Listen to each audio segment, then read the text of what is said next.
मारी मटकी फोड़ी रे बेला नंद लाले, मारी मटकी फोड़ी रे बेला नंद लाले, बेला नंद लाले, बेला नंद लाले, बेला नंद लाले हो बेला नंद लाले। मारी मटकी फोड़ी रे बेला नंद लाले। जन्माष्टमी व्रत उपवास सर्व फलदायक है। 30 करोड़ एकादशी व्रतों के समान जन्माष्टमी व्रत अति महापुण्यदायी है। सदा लक्ष्मी स्थिर करने वाला है। 100 जन्मों के पापों से मुक्ति दिलाने वाला, अकाल मृत्यु व गर्भपात से रक्षा करने वाला है, स्वास्थ्य लाभ देने वाला और अनंत जप फल देने वाला है। जन्माष्टमी व्रत अति पुण्यदायी है। स्कंद पुराण में आता है कि जो लोग जन्माष्टमी व्रत करते हैं या करवाते हैं, उनके समीप सदा लक्ष्मी स्थिर रहती है।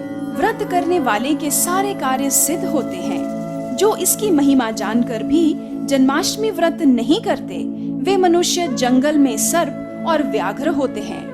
बीमार, बालक, अति कमजोर तथा बूढ़े लोग अनुकूलता के अनुसार थोड़ा फल आदि ले सकते हैं। आइए अब जानते हैं जन्माष्टमी व्रत की बड़ी भारी महिमा।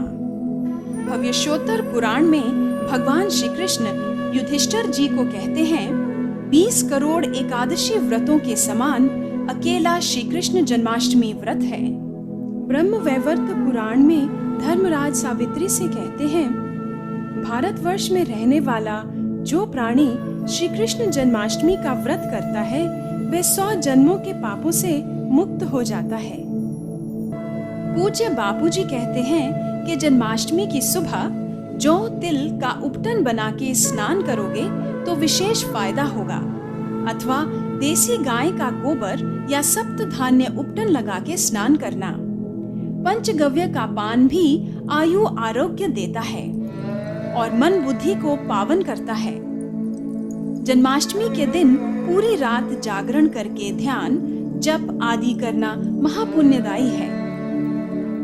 ब्रह्मा जी सरस्वती को कहते हैं और भगवान श्री कृष्ण अपने भक्त उद्धव को कहते हैं कि जो जन्माष्टमी का व्रत रखता है, उसे करोड़ों एकादशी व्रत करने का पुण्य प्राप्त होता है और उसके रोग शोक दूर हो जाते हैं। धर्मराज सावित्री देवी को कहते हैं कि जन्माष्टमी का व्रत 100 जन्मों के पापों से मुक्ति दिलाने वाला है।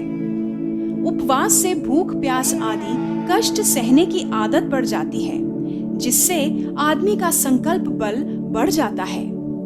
इंद्रियों के संयम से संकल्प की सिद्धि होती है। आत्मविश्वास बढ़ता है, जिससे आदमी लौकिक फायदे अच्छी तरह से प्राप्त कर सकता है।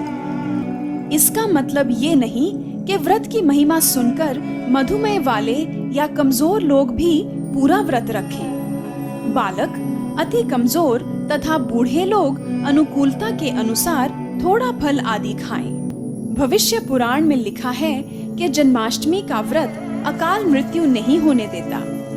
जो जन्माष्टमी का व्रत करते हैं, उनके घर में गर्भपात नहीं होता। बच्चा ठीक से पेट में रह सकता है और ठीक समय पर बालक का जन्म होता है। जन्माष्टमी के दिनों में मिलने वाला पंजीरी का प्रसाद वायु नाशक होता है। उसमें अजवायन, जीरा व गुड़ पड़ता है। इस मौसम में वायु की प्रधानता है, तो पंजीरी खाने खिलाने का उत्सव आ गया। यह मौसम मंदाग्नि का भी है। उपवास रखने से मंदाग्नि दूर होगी और शरीर में जो आवश्यक द्रव्य पड़े हैं, उपवास करने से वे खिंचकर जठर में आके स्वाहा हो जाएंगे। शारीरिक स्वास्थ्य मिलेगा। तो पंजीरी खाने से वायु का प्रभाव दूर होगा और व्रत रखने से चित्त में भगवतीय आनंद, भगवतीय प्रसन्नता उभरेगी तथा भगवान का ज्ञान देने वाले गुरु मिलेंगे, तो ज्ञान में स्थिति भी होगी। अपनी संस्कृति के एक एक त्योहार और एक एक खान पान में ऐसी सुंदर व्यवस्था है कि आपका शरीर स्वस्थ रहे, मन प्रसन्न रहे और बुद्धि में बुद्धिदाता का ज्ञान छलकता जाए। जन्माष्टमी के दिन किया हुआ जप अनंत गुना फल देता है। उसमें भी जन्माष्टमी की पूरी रात जागरण करके जप ध्यान का विशेष महत्व है। जन्माष्टमी में कम से कम इतना तो अवश्य करें, वो ये कि जन्माष्टमी के दिन ओम नमो भगवते वासुदेवाय मंत्र का अर्थ सहित जप करना। इस मंत्र के ऋषि हैं ब्रह्मा जी, देवता स्वयं वासुदेव हैं और छंद गायत्री है। ओम नमो भगवते वासुदेवाय इतना बोलने मात्र से भगवान का रस आने लगता है। ओम माने अखिल ब्रह्मांडों में व्याप रहे, नमो माने नमन करते हैं, भगवते माने भगवान कृष्ण, राम, वामन, नृसिंह और कई भगवान होने के बाद भी तुम सब में वास करने वाले वासुदेव अभी भी वैसे के वैसे हो।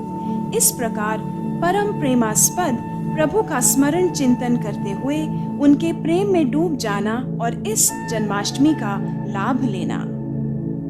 10 भाषाओं में प्रकाशित होने वाली तथा पूरे विश्व में सबसे अधिक पढ़ी जाने वाली आध्यात्मिक मासिक पत्रिका की मेंबरशिप के लिए आप www.rishiprasad.org पर लॉगिन करें या फिर गूगल प्ले स्टोर से ऋषि प्रसाद ऑफिशियल एप्लीकेशन इंस्टॉल करके भी आप आसानी से मेंबर बन सकते हैं। अधिक जानकारी के लिए नजदीकी आश्रम में ऋषि प्रसाद एवं ऋषि दर्शन कार्यालय में संपर्क करें। ऋषि प्रसाद एवं ऋषि दर्शन मुख्यालय अहमदाबाद